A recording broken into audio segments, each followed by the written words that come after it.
அனைத்து நண்பர்களுக்கும் வணக்கம். நான் உங்கள் வாய்ஸ் ஆஃப் ராஜேஷ்.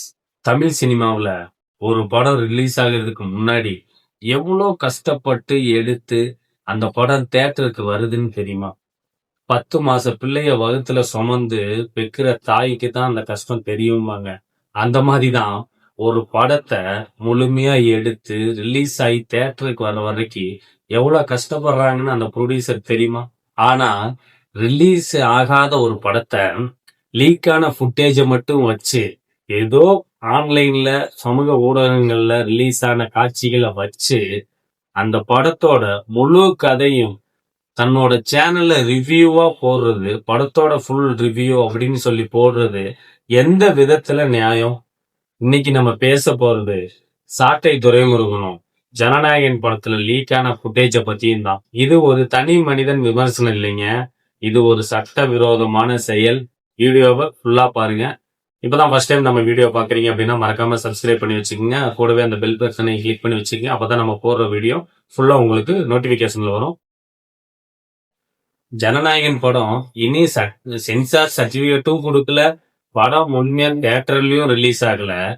ஆனா குறிப்பிட்ட காட்சிகள் சமூக வலைத்தளங்கள்ல ரிலீஸ் ஆன அந்த குறிப்பிட்ட காட்சிகளையும் பார்த்துட்டு இந்த சாட்டை துரைமுருகன் என்ன பண்றாரு, அவரோட சமூக வலைத்தளம் பக்கத்துல ஜனநாயகன் படத்தோட ஃபுல் ரிவ்யூ கொடுத்துட்டு இருக்கிறாரு. இது எந்த விதத்துல நியாயம்? நீங்க சொல்லுங்க. இது எந்த விதத்துல நியாயம்னு நீங்க தான் சொல்லணும்.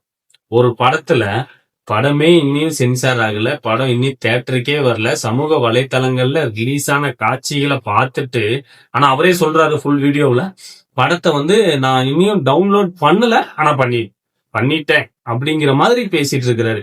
படத்தை அவர் ஃபுல்லா டவுன்லோட் பண்ணி பார்த்துட்டாரு. அந்த பார்த்துட்டு எவ்வளவு ஓப்பன் ஸ்டேட்மெண்டா அவரோட யூடியூப் சேனல் சமூக வலைத்தளங்கள்ல படத்தோட ஃபுல் ரிவ்யூ கொடுத்துட்டு இருக்கிறாரு. இன்ட்ரோடக்ஷன்ல இப்படி, இன்ட்ரோல இப்படி, கிளைமேக்ஸ்ல இப்படி, விஜய ஃபுல்லா பக்கா பிளானா அப்படியே மாசா காமிச்சிட்டு இருக்கிறாங்க. இந்த படம் பராசக்தியோட பொங்கலுக்கு வந்திருந்தா ஓடி இருக்காது, இந்த படம் அவளா டுப்பாக்கூறு, இந்த படம் அப்படி இப்படின்னு நெகட்டிவ் கமெண்டா கொடுத்துட்டு இருக்கிறாரு சாட்டை துரைமுருகன். சாட்டை துரைமுருகன் படம் இன்னி சென்சார் ஆகல, படம் இன்னி ரிலீஸ் ஆகல, அந்த படம் இன்னி தியேட்டருக்கே வரல, யாருமே பார்க்கல. ஏதோ ரிலீஸ் லீக் ஆன காட்சிகளை 1-2 பேர் பார்த்துருப்பாங்க, கொஞ்சம் பேர் பார்த்துருக்காங்கன்னு வைங்களேன். நீங்க அந்த படமே ரிலீஸ் ஆகாத பட்சத்துல அந்த படத்தோட ரிவ்யூ எப்படி போடலாம் அப்படிங்கறத எங்களோட கேள்வி. ஒரு படம் தியேட்டர்ல ரிலீஸ் ஆகிறதுக்கு முன்னாடி அதோட காட்சிகளை சட்டவிரோதமா அதோட படத்தோட காட்சிகளை பார்க்கறதும் அந்த சமூக வலைத்தளங்கள்ல பரப்புறதும் இந்தியன் காப்பிரைட் ஆக்ட் 1957 படி இந்த விஷயம் சட்டப்படி குற்றம். புரியுதா சாட்டை துரைமுருகன்? நீங்க ரிலீஸ் ஆகாத படத்தை அதோட ஃபுட்டேஜ், அதோட காட்சிகள், அதோட ஃபுல் ரிவ்யூ எல்லாமே சமூக வலைத்தளங்கள்ல நீங்க சொன்னதுனால இந்தியன் காப்பிரைட் ஆக்ட் 1957 படி இது உங்க மேல குற்றம். புரியுதா சாட்டை? ஒரு படம் எடுத்து ரிலீஸ் ஆகி தியேட்டருக்கு வர்றதுக்கு பின்னாடி எவ்வளோ பேரோட உழைப்பு இருக்கு, ஆயிரக்கணக்கான உழைப்பு போட்டிருக்கிறாங்க, உழைப்பாளர்கள் இருக்கிறாங்க. அந்த படத்தோட director, assistant director, co director, cameraman, assistant cameraman, producer, assistant producer, அப்புறம் production manager, junior artist, light man, அந்த படத்துல driver, makeup man, assistant makeup man, costumer, எத்தனை பேரோட உழைப்பு இதுல இருக்குன்னு தெரியுமில்ல சாட்டை? உங்களுக்கு தெரியாமலாம் இல்ல. ஏன்னா உங்க அண்ணனும் தமிழ் சினிமாவுல நடிகர், டைரக்டர், நீயும் படத்துல நடிச்சுக்கிட்டு இருக்கிற. இதெல்லாம் உனக்கு தெரியாமையா இருக்கும்? கொஞ்சமாவது யோசிக்கிற மைண்ட் இருக்கும்ல, தெரியும்ல. இது அந்த படத்தோட ப்ரொடியூசருக்கு எவ்வளோ பெரிய நஷ்டம். அந்த லீக்கான ஃபுட்டேஜை மட்டும் பார்த்து நீங்க ரிவ்யூ கொடுக்கறது அந்த ப்ரொடியூசருக்கு எவ்வளோ பெரிய நஷ்டம்னு உங்களுக்கு தெரியாம இருக்குமா? இந்த நஷ்டத்தை ஈடுகட்ட உங்களால முடியுமா?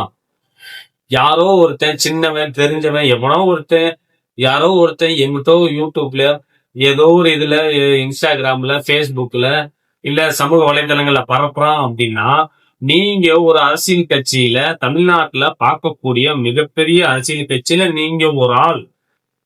நீங்க இத பத்தி பேசி வீடியோ போடுறதுக்கு உங்களுக்கு எவ்வளவு தைரியம் இருக்கும் சொல்லுங்க. சாட்டை துரைமுருகன், உங்க மேல கண்டிப்பா சட்டப்படி நடவடிக்கை எடுக்கப்படும். அந்த ப்ரொடியூசரோட இழப்புக்கு நீங்களும் ஒரு ஆள். ஏன்னா எத்தனையோ லட்சக்கணக்கான பேர் 20 லட்சம் 30 லட்சங்கிறாங்க, எத்தனையோ பேர் பார்த்துட்டாங்க, டவுன்லோட் பண்ணிட்டாங்க அப்படின்னு சொல்றாங்க. நீயும் சொல்ற. ஆனா இத்தனை பேரை அவங்களுக்கு தெரியாது. ஒரு ஆள நல்லா தெரியும். ஏன்னா நீ உன்னோட யூடியூப் சேனல்லையும் சமூக வலைத்தளங்கள்லயும் நீ கொடுத்த ஜனநாயகன் படத்தோட ரிவ்யூ இன்னும் இருக்கு. அத பத்தி நான் போடுறேன், நீங்க பாருங்க. மண்வெட்டி எடுத்து எல்லாரையும் போட்டு அடிப்பாராம்.